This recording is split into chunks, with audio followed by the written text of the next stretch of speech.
d'un stop and start. Je sais, c'est sidérant, on aurait pu supposer que les Porsche, justement, sportifs parmi les sportives, n'utiliseraient pas de tel artifice. Toutefois, c'est judicieux, et notamment la preuve en est que sur les 250 km que nous avons déjà effectués, partiellement d'autoroute, la consommation s'est établie à 8 litres 2 pour 400 chevaux. C'est tout de même extraordinaire, puisque la voiture, par ailleurs, si vous vous énervez un peu dedans, ça fera un son sympa, et véritablement performante, avec en plus une direction maintenant assistance électrique qui est inédite, dont on pouvait redouter qu'elle n'offre pas le feeling si particulier des directions d'antan, et pourtant j'admets que c'est une réussite. Là, en mode tout ce qu'il y a de plus classique, le PASM dont elle est équipée est en mode confort, la boîte est en mode confort, la direction, donc servotronique, se débrouille toute seule. Le Torque Vectoring Plus, qui est un système de répartition du couple actif entre les roues arrière motrices, doublé d'un différentiel électronique, se débrouille tout seul. Résultat, la voiture, qui n'est pas inconfortable en dépit des routes départementales sartoises particulièrement bosselées, elle est donc confortable. Vous vous trimballez à une allure totalement étonnante en regard du comportement et de l'effort que vous allez fournir au volant. Toutefois, la voiture offre son petit lot de plaisir, notamment cette touche magique facturée 2719 €, qui est l'échappement sport. Et là, pour le coup, le son est beaucoup plus rauque. Ça plaira certainement aux amateurs du genre, et notamment des anciennes, parce que là, on pousse le moteur, on retrouve un peu la sonorité qu'on avait pu découvrir récemment dans notre road movie l'été dernier sur la GTS, qui elle aussi a un échappement spécifique. Donc on est sur du rauque, on est sur du métallique, on n'est pas très éloigné d'ailleurs de certaines générations de 993 qui avaient ce petit son très rocailleux, bien particulier. Vous voyez, regardez, je vais couper le son. On se balade, 60 km/h. Moi j'aime beaucoup le design de la partie arrière. Alors certains vous diront qu'il faudra justement qu'on s'habitue à cette poupe très rebondie. Moi c'est plutôt à l'avant que je ne me fais pas. Toutefois, comme à chaque fois on se fait des remarques sur la qualité du design ou le changement d'une génération, mais il faut bien que les designers puissent faire évoluer la voiture.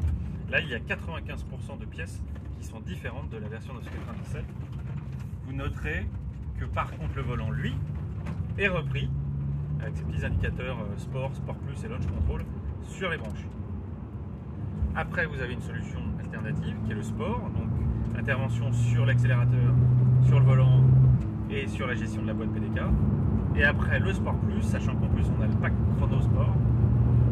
Et là, la voiture se transforme et elle fait un bruit que je vais vous laisser découvrir. Sport Plus, elle passe en troisième.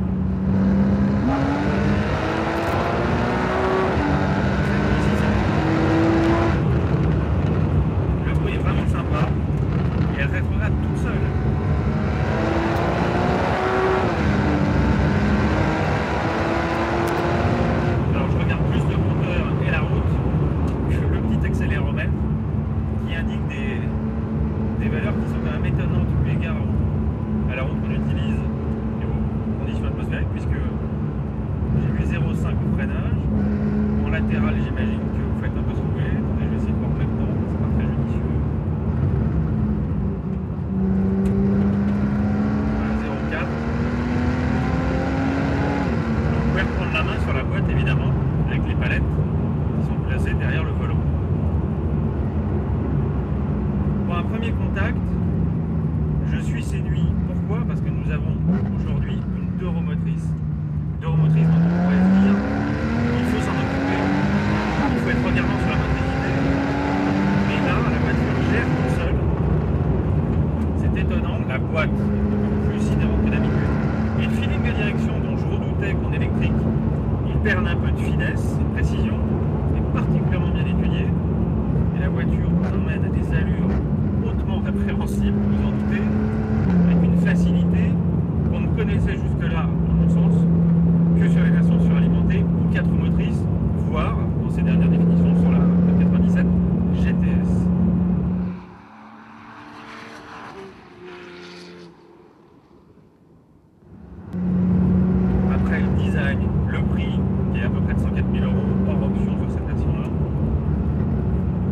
chaque avant-midi à sa porte, elle n'a pas énormément augmenté, alors que le ratio agrément